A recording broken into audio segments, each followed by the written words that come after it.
Millennium Hindi पाठमाला 4 पाठ 11 हमारा जीवन खतरे में। बच्चों, ये तो आप जानते ही होंगे कि हमें जीने के लिए हवा, पानी और भोजन की आवश्यकता होती है। इसके बिना हम जीवित नहीं रह सकते। हवा कई प्रकार की गैसों का मिश्रण है। इस मिश्रण से हम सांस लेने के लिए जो वायु ग्रहण करते हैं, उसमें से केवल ऑक्सीजन ही हमारे काम में आती है। यदि हवा में ऑक्सीजन न हो तो हवा हमारे किसी काम की नहीं। हम जो ऑक्सीजन सांस द्वारा ग्रहण करते हैं, वह हमारे भोजन के साथ रासायनिक क्रिया करती है। ये रक्त में मिलकर ऊर्जा उत्पन्न करती है। ऑक्सीकरण की इस क्रिया के बाद हमारे शरीर में कार्बन डाइऑक्साइड बनती है, जिसे हम सांस छोड़ने के समय बाहर निकालते रहते हैं। ये क्रिया हमारे शरीर में निरंतर तेजी से चलती रहती है। इस प्रकार हम सांस लेते समय ऑक्सीजन ग्रहण करते हैं और छोड़ते समय कार्बन डाइऑक्साइड बाहर छोड़ते हैं। अब आप सोचेंगे कि जब सभी जीव जंतु और मानव हवा में से ऑक्सीजन ग्रहण करते रहते हैं तो ये समाप्त क्यों नहीं हो जाती।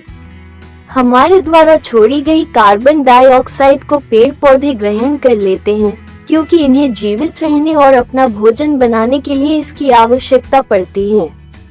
पेड़ पौधे कार्बन डाइऑक्साइड ग्रहण कर ऑक्सीजन बाहर छोड़ते हैं, जो हमारे लिए उपयोगी है। इस प्रकार ऑक्सीजन और कार्बन डाइऑक्साइड का संतुलन बना रहता है। अतः हम कह सकते हैं कि वायु, जल, मृदा, पेड़ पौधे तथा अन्य प्राणी सभी सम्मिलित रूप से पर्यावरण की रचना करते हैं और किसी न किसी रूप में एक दूसरे पर जीवन के लिए निर्भर रहते हैं। प्रदूषण कैसे होता है?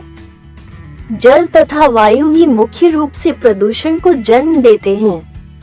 मानव ने अपने स्वार्थ तथा अपनी भौतिक आवश्यकताओं की पूर्ति के लिए पर्यावरण को अंधाधुंध नष्ट और दूषित करने का काम किया है, जिससे उसे जीवन देने वाले जल, वायु, मृदा आदि घटक इतने दूषित हो गए हैं कि मानव जीवन ही खतरे में पड़ गया है। दरअसल पर्यावरण को दूषित करने में सबसे बड़ा हाथ मनुष्य का ही है। उसने अपने स्वार्थ और सुविधा के लिए जंगलों का सफाया कर डाला, भूमि का दोहन कर उसे निर्जन बना दिया। बड़े बड़े कारखाने और फैक्ट्रियां लगाकर वायुमंडल और जलमंडल में जहरीले रसायन पदार्थों को छोड़कर उन्हें इतना दूषित कर दिया कि सारा जीवन ही खतरे में पड़ गया। संचार एवं परिवहन और औद्योगिक साधनों से जहां एक ओर मानव का कल्याण हुआ है, वहीं दूसरी ओर उनसे वायु प्रदूषण, ध्वनि प्रदूषण, पर्यावरण प्रदूषण भी बहुत बड़ा है। भूमि प्रदूषण अर्थात जीवन के लगभग सभी मूल घटकों पर इनका हानिकारक प्रभाव भी पड़ा है। वायु प्रदूषण फैक्ट्रियों और कारखानों, मोटर वाहनों, रेल इंजनों, घरों में काम आने वाले स्टोवों, चूल्हों या लकड़ी, कोयला आदि के जलाने से जो गैसें निकलती हैं, वे वायु में मिल जाती हैं। इनमें अनेक कार्बनिक और अकार्बनिक गैसें मिली रहती हैं। इन गैसों में hydrocarbon, carbon dioxide, carbon monoxide, sulphur dioxide, hydrosulphide, nitrogen oxide आदि शामिल हैं। इन सभी का मानव जीवन पर हानिकारक प्रभाव पड़ता है।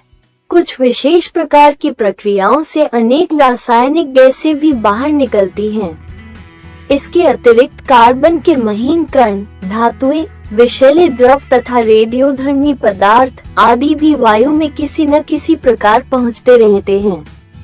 वायु को प्रदूषित करने वाले पदार्थों का कोई अंत नहीं है। वायु प्रदूषण के कारण श्वास, हृदय, फेफड़े और पेट के तरह तरह के रोग पनप रहे हैं। हमें वायु प्रदूषण को रोकना होगा। इसके लिए हमें अधिक से अधिक पेड़ लगाने होंगे तथा अपने आसपास के पेड़ पौधों को नष्ट होने से बचाना होगा। पेड़ पौधे ही वायु प्रदूषण को रोकने में सहायता कर सकते हैं। जल प्रदूषण शहरों में घरों से बचा हुआ गंदा पानी, वाहित मल, सीवर तथा कारखानों से निकलने वाले व्यर्थ पदार्थ नदियों और समुद्रों में प्रवाहित कर दिए जाते हैं। इससे पानी में ऑक्सीजन की कमी हो जाती है और पानी विषैला हो जाता है। इससे जल में रहने वाले जीव नष्ट होने लगते हैं। ऐसे पानी का, जिसमें बहुत अधिक लवण, कार्बनिक द्रव्य या अन्य दूषित रसायन हो, किसी भी कार्य में उपयोग नहीं किया जा सकता। इसे शुद्ध करना यदि असंभव नहीं तो दुष्कर अवश्य है। प्रदूषित जल में रोग पैदा करने वाले बैक्टीरिया तथा स्वास्थ्य के लिए हानिकारक रसायन भी मिले होते हैं।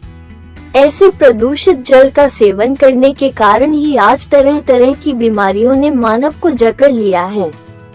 हमारे पालतू जानवर गंदे नालों, नदियों और तालाबों का पानी पीकर अस्वस्थ हो रहे हैं। कृषि के कार्य में भी अक्सर नदियों नालों का पानी ही प्रयोग में आता है, जिससे खेतों में प्रदूषित जल अपनी गंदगी छोड़ देता है। ये गंदगी फल, सब्जियों और अन्न को दूषित कर देती है। इस प्रकार इस अन्न को खाकर हम अपना स्वास्थ्य बिगाड़ रहे हैं। ध्वनि प्रदूषण। वैज्ञानिक अध्ययनों से यह बात सिद्ध हो चुकी है कि तेज शोर शरीर की कार्य कुशलता को घटाता है। भारी शोरगुल का असर हमारे सुनने की शक्ति पर पड़ता है। शोर की मात्रा को साउंड मीटर द्वारा डेसिबल इकाई में मापा जाता है।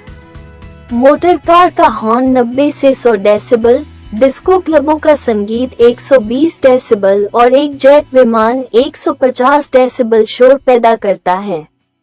इसी प्रकार कारखानों में मशीनों के चलने से भी निरंतर शोर उत्पन्न होता रहता है।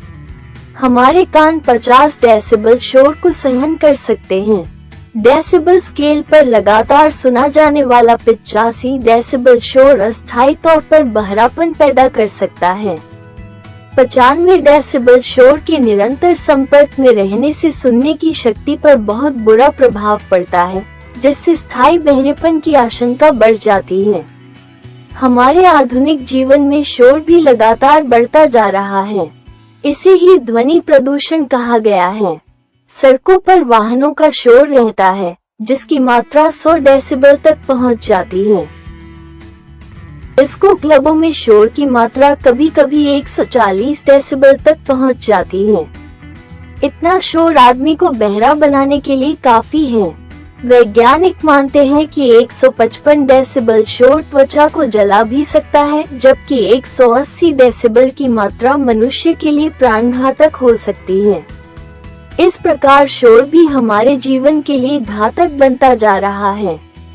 आजकल हर तरफ शोर ही शोर फैल चुका है। मोटर गाड़ियों, हवाई जहाजों और मशीनों का शोर, लाउड स्पीकरों पर जगह जगह असमय जोर शोर से होने वाले भजन कीर्तन तथा विवाह शादियों में कान फाड़ने वाला संगीत आदि हमारे स्वास्थ्य पर बहुत बुरा असर डाल रहे हैं। एक अध्ययन के अनुसार 70 डेसिबल शोर बच्चों की लिखने पढ़ने की क्षमता को कम कर देता है। शोर के शिकार बच्चों को गणित के सवाल हल करने में कठिनाई होती है। अधिक शोर से बच्चों की बोलने की क्षमता के विकास में भी बाधा आती है। अतः हमें घरों में T0, V0, रेडियो आदि कम आवाज पर ही चलाने चाहिए। पार्टियों आदि में संगीत की ध्वनि कम रखनी चाहिए। इसी प्रकार भूमि प्रदूषण, यातायात प्रदूषण, अंतरिक्ष प्रदूषण, जनसंख्या प्रदूषण, हानिकारक तथा मिलावटी खाद्य प्रदूषण और न जाने किस किस प्रकार के प्रदूषण जन्म लेकर दिन रात हमारे पर्यावरण को दूषित कर हमारा जीवन खतरे में डाल रहे हैं।